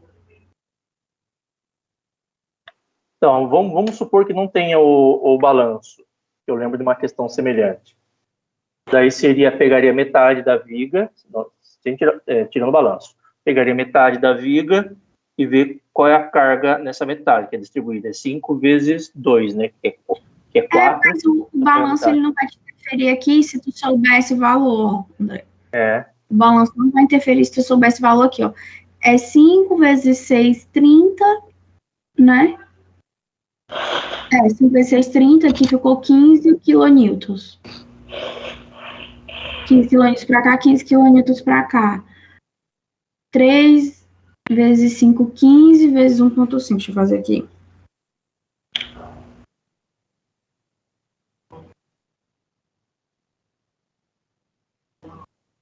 Vezes 1,5, né? Que é o meio do vão. Tá fazendo que momento? É. Então aí que Menos... tá, ele pede atenção. O momento no meio do vão é Não, pois é 15 vezes... A Erika falou alguma coisa? Sim, o momento no meio do vão, ele é 7,5.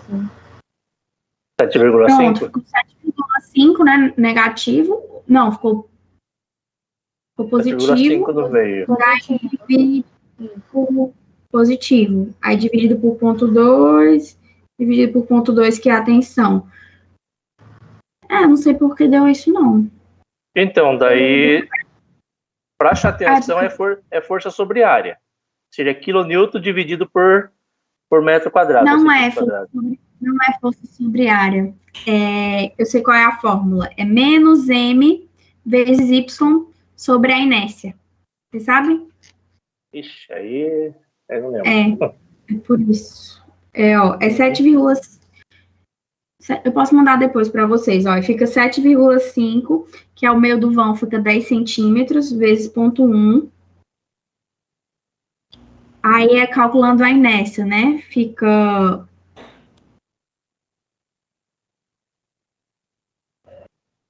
Deixa eu fazer aqui. Dividido por... Tem fricção normal simples, fricção normal oblíqua e composta. Pronto. Cheguei no valor. É esse aqui mesmo. Eu vou achar aqui só... pera. Vou pesquisar aqui rapidinho só para mostrar.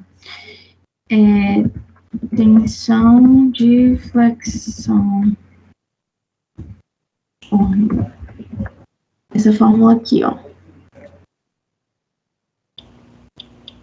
Essa aqui. Vocês estão vendo? Dá para vocês verem? É menos M vezes Y dividido pela inércia, né? A inércia é BH3 sobre 12. E aí, o Y, acho que ele fala, o Y é o valor na metade da altura do vão. Né, que é bem esse local aqui, onde... aqui. Aqui não dá para vocês verem direito, né? Não, baixa não.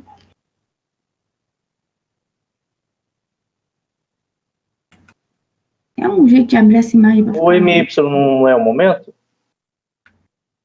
O M é o momento, e aí fica negativo. E aí o Y, ele é o...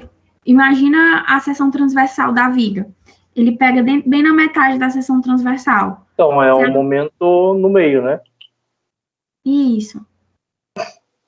Tá. Esse Y aqui é o meio da seção transversal. E essa é uma seção retangular, né? No caso, quadrada. E a seção quadrada, BH ao quadrado por 12? Será que é isso? Aí BH3 sobre 12, que é o momento de inércia, né? Até lembrar de tudo isso. pH ao cubo dividido por 12. Isso divide tudo e aí é menos M. Eu acho que o momento ficou negativo, viu? Porque Então, no final... achar o momento, achar a inércia. Nossa estrutura. A tensão ficou... Então, a Erika falou que o momento é 7,5, né? Dividido por B, que é 0,2.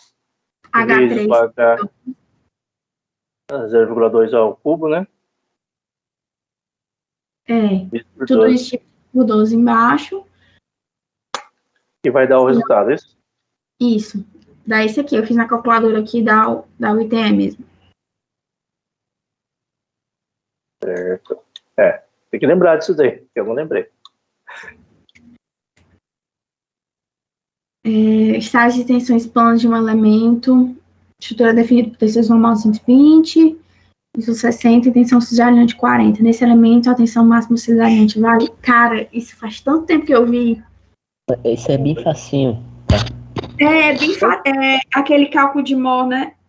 Na última prova que a gente ouviu, eu até passei uma resposta aqui. Eu tô passando no chat aí, a formulazinha.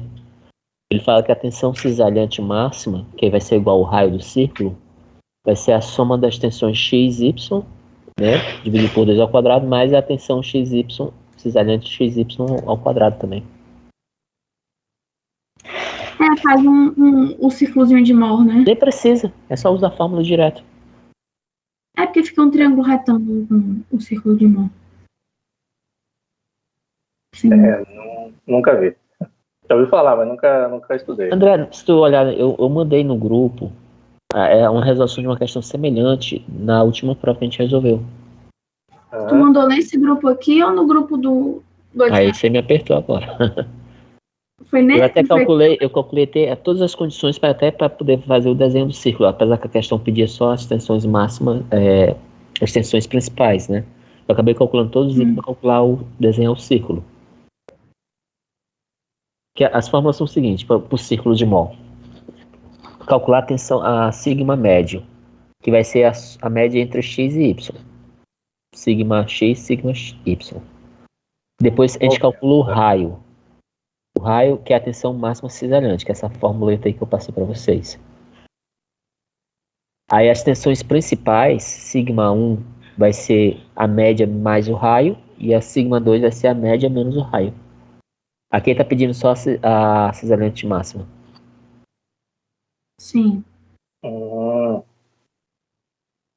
Tá certo. O gabarito é? Eu marquei B. Mas essa tua fórmula não serve, pera, porque a tensão de x mais a tensão de y vai ficar 90, né? Ao quadrado. Não, dividido por 2. É a média, né? Fica então, pegou a média e elevou ao quadrado, né? Aí 90 ao quadrado dá 8.100, mais 1.600, que é o 40 ao quadrado. Aí isso dá 1.500. 1.700. É isso? Não, peraí. Não é pra ser menos, não, essa fórmula aí. Tô tentando lembrar aqui, eu tô fazendo aqui na calculadora. Eu errei mais ou menos aqui o sinal. Só mais 1.600. Raiz dá 90. É o menos, tá? Desculpa, é menos. É menos, né? É sigma x menos sigma y. Deixa eu até excluir lá do grupo, tá? Errei bem aqui, realmente tá certo. É menos. Tava achando. Por isso que eu gosto de fazer pelo círculo de mol. Porque eu não tenho que decorar a fórmula, mas aí tem que lembrar como é que faz o círculo de mol. Assim, é porque esses últimos dias eu tenho feito tanta questão de plano de tensões que aí as fórmulas já estão saindo natural. Aí fica, 30 ao quadrado, né? Mais 40 ao quadrado, aí fica 50 mesmo. Fica 2.500, raiz de 2.500, né? Aí fica 50. Isso. Já exclui aí, pelo amor de Deus. Já excluí, já. Então, é 120 menos 60, é isso? Dividido por 2? 60, aí dá 60. Já mandei de novo aí, pode projetar, por favor. Agora sim. 60 dividido, agora pode. Agora foi projetar. Vai dar 30 quadrado, vai dar 900. Aí aqui vai dar, vai dar 30 quadrado, vai dar 900. Aqui é 40 ao quadrado, que dá 1.600. Dá 2.500, 50 e matou. 2.500, raiz, isso, exatamente. Pronto, matou, que facinho. Eu vou colocar uma figura aqui, só pra gente discutir sobre esse assunto. Como eu falei pra vocês, ultimamente tenho feito muitas questões com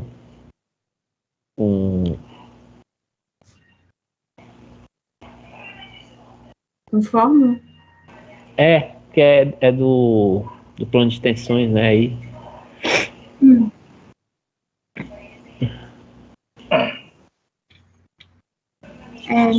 Deixa eu só normalmente não cai muito em prova assim de prefeitura, né? Mas cai muito em de essas provas maiores, tipo FGV e tal. Elas Projeta essa figura que eu mandei agora, por favor, Natália. Pronto. É isso aí que eu tava tentando lembrar também. Tá. Aqui é uma figura típica de plano de tensão, né? Ele mostra as tensões em Y, em X e a cisalhante, tá? Lembrando que tudo que estiver saindo no eixo Y do bloco é tração, se estiver entrando, compressão. Então o Y aqui, ele é positivo porque ele está saindo, é tração, e o X, ó, você vê que a seta está entrando, aí por isso que deu valor negativo, é compressão. Tu estiver saindo é tração, tu estiver entrando é compressão. É. E aí, dos cisalhantes, né, ele pega as pontas do quadrante primeiro e do terceiro. Aí vê qual sentido está rotacionando o bloco, né? Nesse caso ele está rotacionando no sentido horário, então é positivo. Uhum. Não, Nessa questão, ele tá rotacionando... olha a face superior, né? Ele está para a direita e subindo, então é positivo. Se aqui a face superior fosse, né, para a esquerda, a cisalhante para a esquerda e subindo, aí seria negativo. Uhum. Essa questão aqui, de usar retos. essa questão aqui, inclusive, ela tem até em inglês, uma questão em inglês, vou até colocar aqui o inicial dela pra gente. Manda depois pra gente revisar. Que isso aí, meu filho, se cair... Eu, assim, desde quando caiu uma questão numa das provas, a gente respondeu uma dessa, eu tenho atrás desse assunto pra bater cabeça, né? E acabou que agora as formas estão saindo de forma natural. Eu já coloquei aí, por favor, pode projetar só pra... Ó, nessa questão, ele dá os elementos, né? Sigam x, y e a tensão x, y, bom que já deu os valores, tudo, positivo, negativo, já facilitou a nossa vida. O shear stress é o cisalhante, né? E aí ele dá que a máxima cisalhante, ou seja, o raio do círculo é de 300 MPa. E ele quer as tensões principais. Depois manda a resolução dessa questão. Tá. Vamos passar para outro logo. Bora lá. Já vai fechar aqui. Tem 10 minutos. Pronto. A medição de obras civis na administração pública é realizada de diferentes formas, dependendo do regime de execução da obra. Desse modo, a medição é realizada por percentual de execução física dos itens associados a valores pré-determinados no cronograma de execução físico-financeira está associado ao regime de... Eu coloquei empreitada por preço unitário. Pois eu também marcaria isso. Isso daí é 26, né? É, 26. Então, E. Empreitado por preço unitário, né? Mas não, preço global. Isso aqui tem resolução, vamos ver. A questão versa acerca do manual de teoria de obras, parte 1 do CGU. O texto da medição realizado por percentual de execução física dos itens associados a valores pré-determinados no cronograma de execução física financeira está associado ao regime de empreitada por preço global, conforme os informes.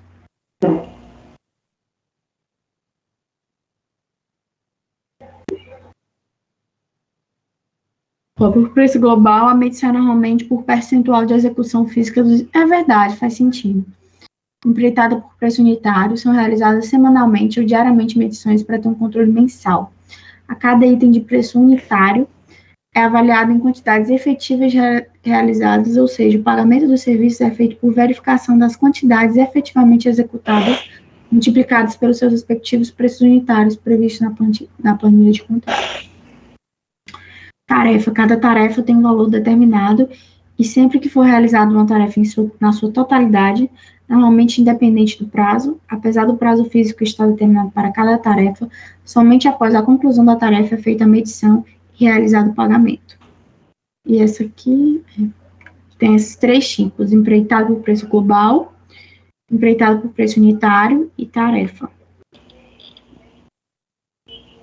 A tarefa, que só quando faz a tarefa, faz pela totalidade, né? Acabou todo aquele serviço, aí você recebe pelo serviço. Então, por exemplo, uma fundação, né? Uma concretagem, empreitada por preço unitário. A cada Você contrata o serviço por tarefa, mas você vai pagando ele por porcentagem de execução, né? E é empreitado por preço global, aí você faz toda a obra, né? E é feito essa parte separada para pagamento por serviço, né? Valores pré-determinados no cronograma de execução física. Um é a empreitada e outro é a diária, né?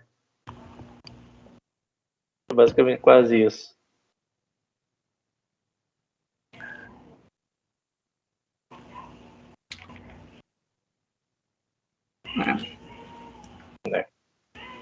Alguém lê, por favor?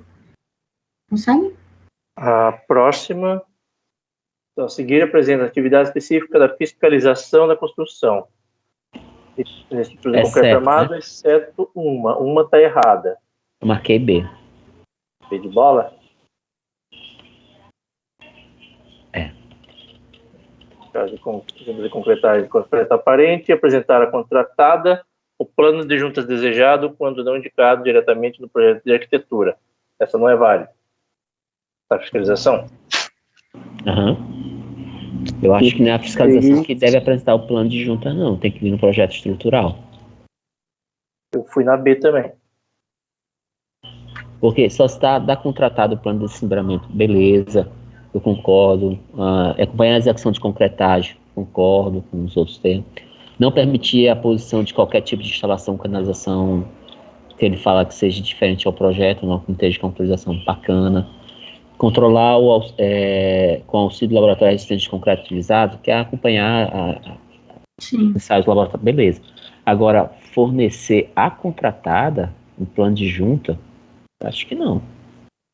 Não tem que oferecer plano, ela vai para fiscalizar, para ver se está sendo cumprido, né? A lógica é essa. Tudo bem. 28. Necessário. Tá cortado. Consegue ver?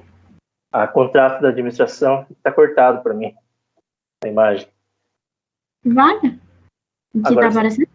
Tá. Sobre o contrato da administração pública, daí tem que analisar. A primeira, é necessário que em todo e qualquer contrato se estabeleçam as garantias oferecidas para assegurar sua plena execução. Certo ou errado? Não sei essa. Eu não sei. Mas parece certo, né? Pela lógica, tá certo.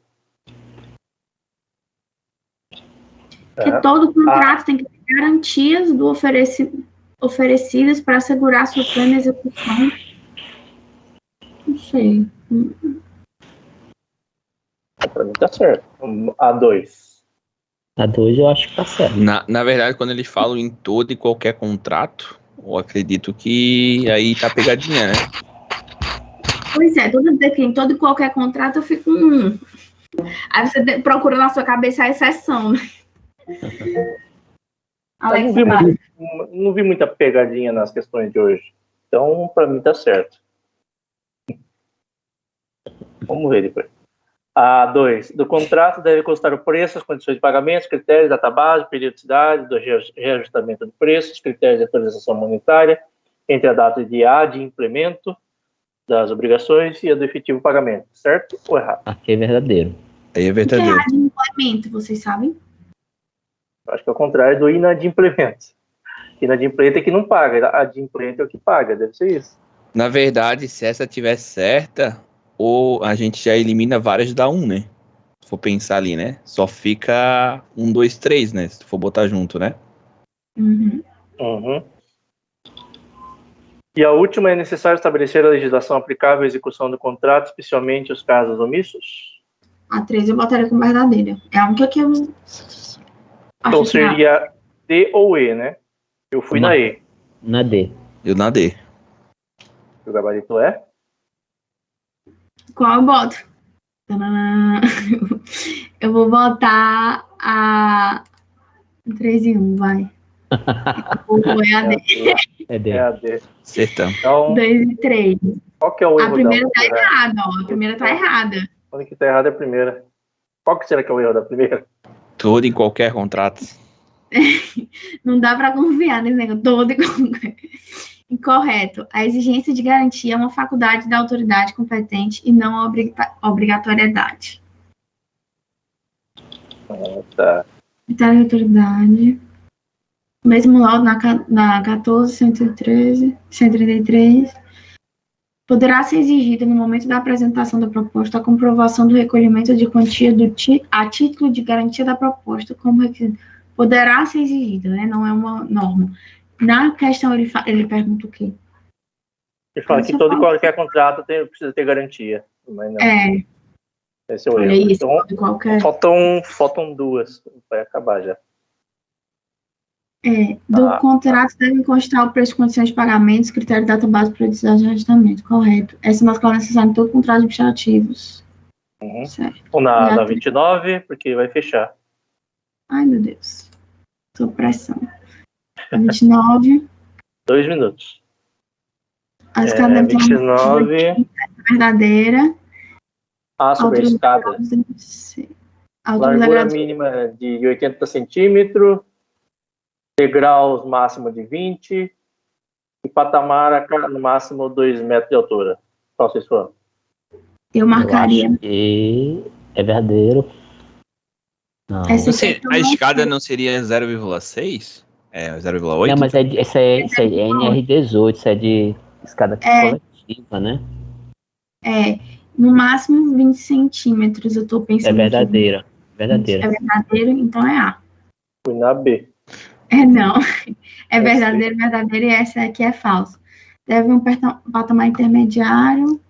Então, 80 centímetros, ok. 20 centímetros de altura do degrau, ok. E a última... patamar 2,90. Tá, de 80 e 80.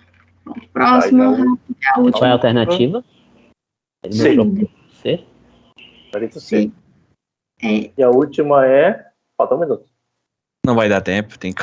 não dá tempo. Essa conta aí. Essa aqui não dá, não. Vai pelo chute. Vai pra próxima semana, então. Anterior, já que não vai responder, qual é o normativo que ele colocou lá? Só para pesquisar depois. É 18, né? Ele colocou 18, qual o item? É 18. 18.8. 18.86. Escada fixa de uso coletivo. Cai bastante, viu? Essa parte aqui de escada. Cai muito. É a segunda vez que eu já vejo prova sobre esse assunto. Eu já fiz, em 2 provas que eu fiz, já caiu esse negócio de escada coletiva. Então, a última, o gabarito é? Não sei, não viu, não. 10 segundos. Deixa eu ver. B. Letra B. Acertei. Mas próxima semana a gente faz. Tchau, gente. Eu fiz o cálculo da B e cheguei nela. Mas tá bom. Obrigado, pessoal. Tchau. Vou fechar agora. Valeu. Falou, boa noite.